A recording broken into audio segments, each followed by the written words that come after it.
Hello there, Seraphim17 once again. This is my Kingdom Hearts 2 Critical Mode video walkthrough. We are taking on Setzer, good old Setzer. I think this guy's from Final Fantasy VI. I always confuse him with 5 or 6. I think it's 6. I'm ashamed that I have that confusion in my brain. All I remember is he's awesome, and in this game he's kind of a douche. As far as the fight goes, it's pretty standard stuff. Whenever he does that move there, it means he's guarding. If you attack him, he'll counter you, and he'll do some pretty big damage, so you want to avoid it, but for the most, Setzer's a pushover. I think he's voiced by Crispin Freeman, but I could be wrong. It's not one of the most overtly obvious voices of him, but something in my mind is telling me to tell you that I think that's the case. And that's coming off a knowledge of a very long time ago, so I could be willfully wrong. But the music at the beginning of this walkthrough, I'm undoubtedly going to get a lot of people asking, which completely baffles me if you bought this game or if you know this game, because it's the song from the game, and it happens during the intro. One thing that I would forgive somebody of not being quite so familiar with is it's the Japanese version of the song, which of course only happens in Japanese language and the Japanese version. Because Utada Hikaru, I believe her name is, who did the song on the first one, Simple and Clean, also did the song for this one, and the English version is called Sanctuary, and I actually heard the Japanese version before I heard the English one, and thus I fell in love with the Japanese version more than the English, and sometimes, when you can tell what they're saying, I think it takes some of the passion away from it. I think there's a jovial, just ignorance that makes it pure when you don't know what they're saying, and to some people that might sound really bizarre, but there's something about the way she sings the Japanese version, which is called Passion, it's not called Sanctuary, that I just really like, and that's the reason why I used it. And so far I haven't been flagged. It could get flagged, guys, so if you see me remove it, you know why. It is a song she released, however, it's a song that was made for this game, and it's in this game, and music inside of this game, when used as that purpose, is covered under fair usage. It's a little grey in some areas, but for the most it should be okay. But what do you care, you know what I mean? So there's people sitting here like, well, I want to know about this game. Well, technically, that is kinda some information, but perhaps not for the guide. This is my first video where I've been able to really talk about Kingdom Hearts, and what we're doing here is we're looking for these 7 wonders, and I didn't actually realise I could examine them until I went to the hill in the next area, because I just forgot, guys. The last time I played this game was last December, because the high-definition remix came out for the first Kingdom Hearts, and I was in such a mood to play the games. I played through Birth by Sleep on my emulator for the PSP, and then I wanted to play this again, so I ended up buying it again, which is a bit of a funny story. I thought for some reason I'd got rid of the game, because I bought this when it first came out on its first rotation, back in the good old PS2 days, and I loved it. I think it's an inferior game to the first one, in spite of fixing a lot of things. But once again, I'm going to talk a lot about that throughout this walkthrough. This minigame here is very easy. Once you're on the sack, if you tap triangle, you will not fail. There's nothing the game can do. There's no precision needed, there's no timing. It's kind of baffling, really. But I thought, for whatever reason, I must have got rid of it. Maybe the things I disliked about the game and where they simplified it and they made it incredibly easy had forced me to perhaps trade it in. So I bought it again, so I could play it on my old PS2. And it turns out, I borrowed I have 2 PS2s, it's a long story and I'm not going to get into it. And I borrowed one of them to my girlfriend with Final Fantasy X, Kingdom Hearts 2, and Guitar Hero 2. So, when she brought my bag back with it in, I just kind of put it in my corner and never really looked at it, because it's a PS2, I'm not really going to do much with it. And lo and behold, the other day when I was moving some stuff in my room, I found it, and I'm like, shit! So the cool thing is now, I guess, I have the limited edition version that I got when the game came out, and now I have the normal version that I bought the other day, for cheap off of, like, play.com or something. But this wonder here provokes a fight against a shadow version of Roxas. This is pretty much like all the other fights we've done so far. Bait the attack, do the counter, and then proceed to combo him. Never try and combo them while they're attacking, because if you don't tech their attack, which sometimes can be a little trickier than it was in the first game because it doesn't work as well, and a lot of the times they do what he did then. Did you see that? They go through your tech, so it doesn't work. There's A lot of my grievances with this game's fighting mechanics come from the armour of it, and you saw it just then. Whenever you initiate an attack on an enemy, if you don't tech the attack, and techs are almost non-existent in this game, and if you don't know what they are, just Google the techs from Kingdom Hearts 1. It was the ability to cancel an enemy's attack by attacking their attack. So if they went to swing at you, you attacked, and you would make them flinch, and it would give you an opening and an experience buff.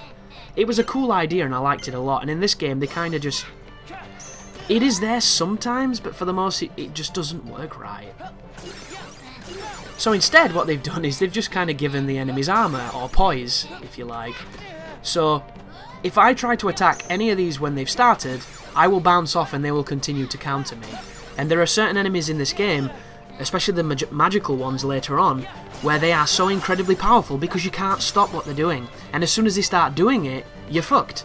Because they can be multi-hit attacks, and of course on critical mode, when you get caught in a multi-hit attack, there's no guarantee you're going to survive it. And the move I did just then, which is the air recovery, you can't air recover out of it, you can't guard as you're taking damage, you're in a stun lock, and there is no stun lock recovery, it's just don't get hit. And one of the funniest aspects of Kingdom Hearts 2 is they restricted the way you use abilities that help you to not get hit.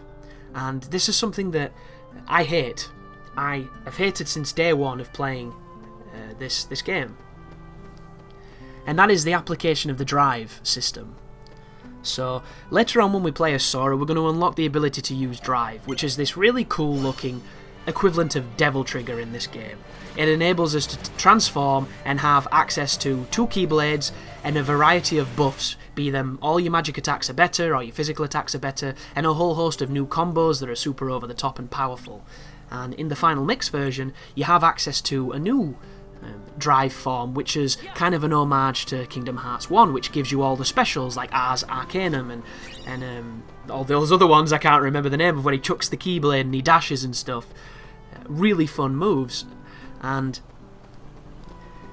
even when I played this back in the day, I still felt that they were completely overpowered in a game that was impossibly easy. The jump in difficulty from the Kingdom Hearts 1 to this game is staggering in just how far they reduced it. Go back, stop this video right now, I'll leave it playing while I talk, and check out IGN or any of the old sites, GameSpot, that kind of stuff. Look at the Kingdom Hearts 1 review. 9 times out of 10, you'll see people saying that the game had crazy difficulty spikes, insane difficulty spikes, on normal. And don't get me wrong, there are parts of that game as a youngster, I say youngster, I wasn't that young, I was like, early teens, where you hit brick walls.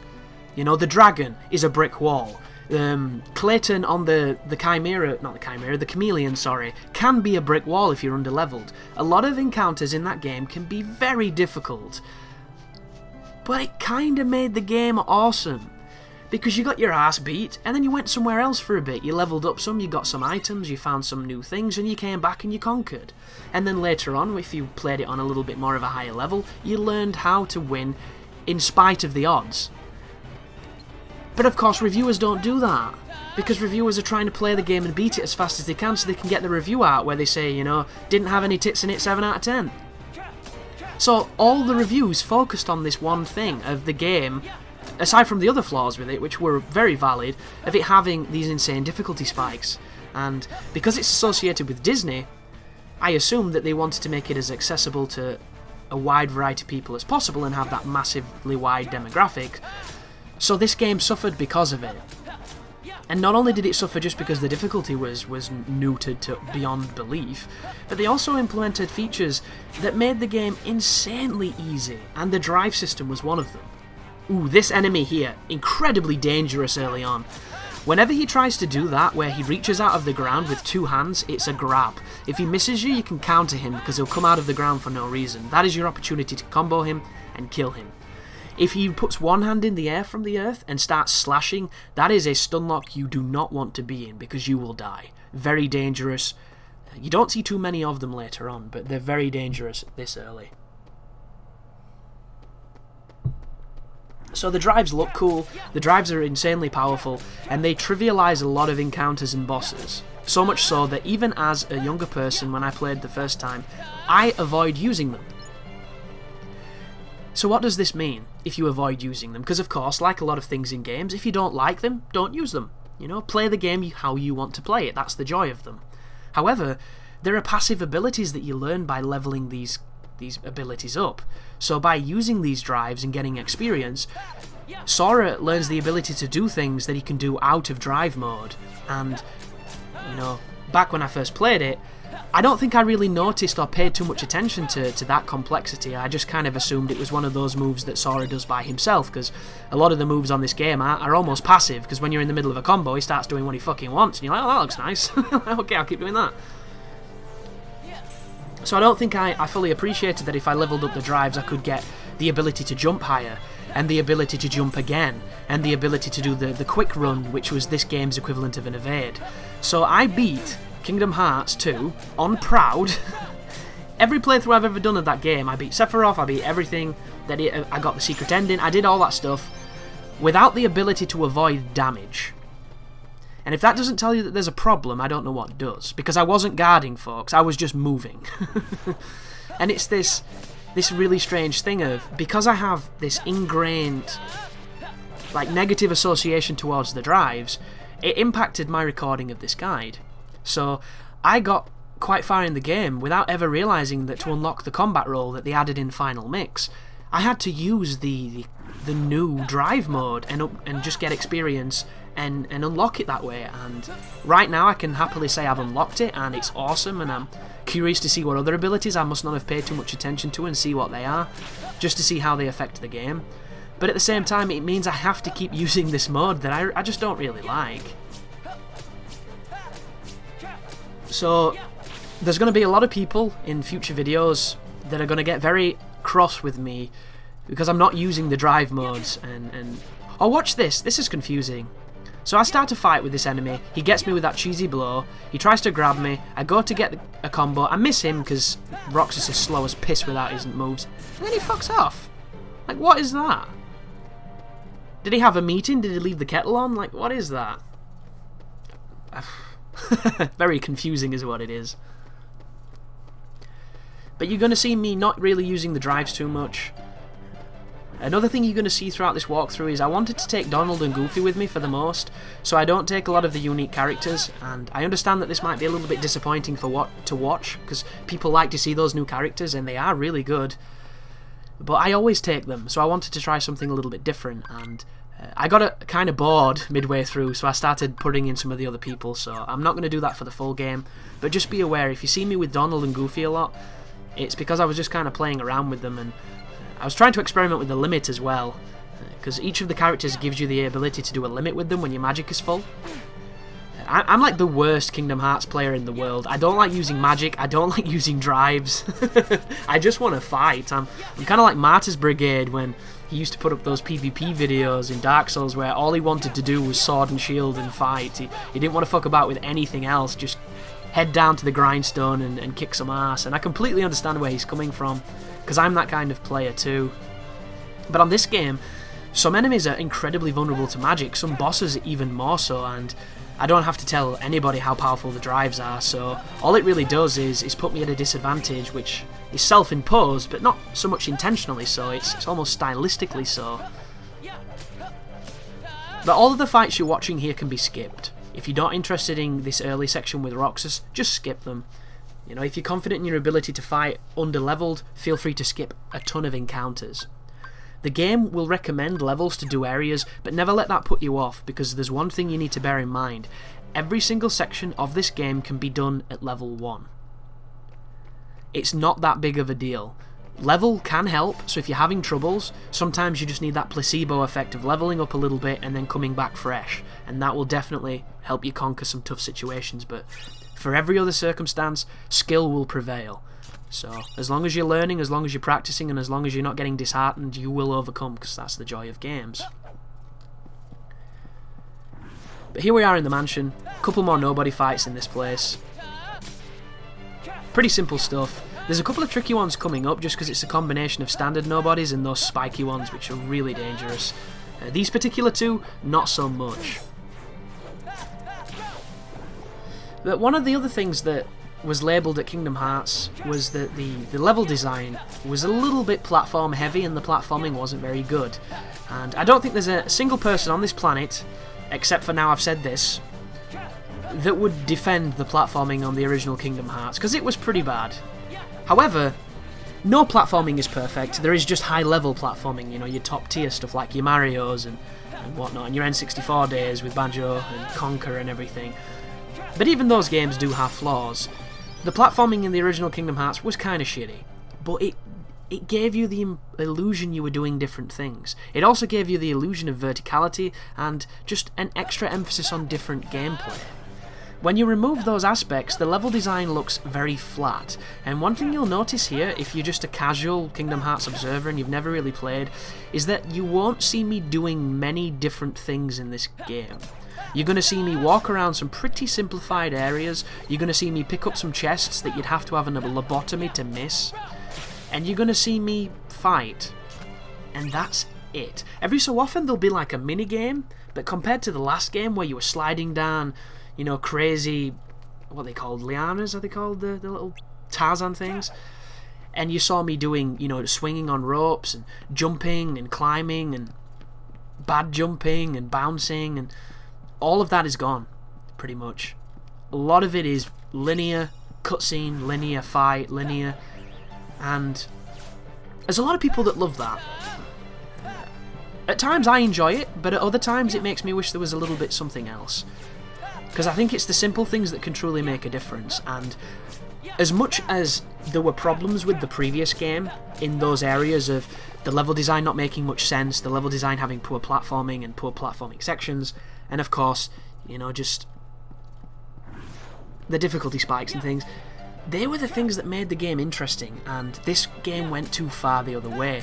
So the reaction command that they've introduced here, where an enemy will have a weakness or a vulnerability during certain animations, and if you press triangle when it prompts you to, you'll do a counter technique.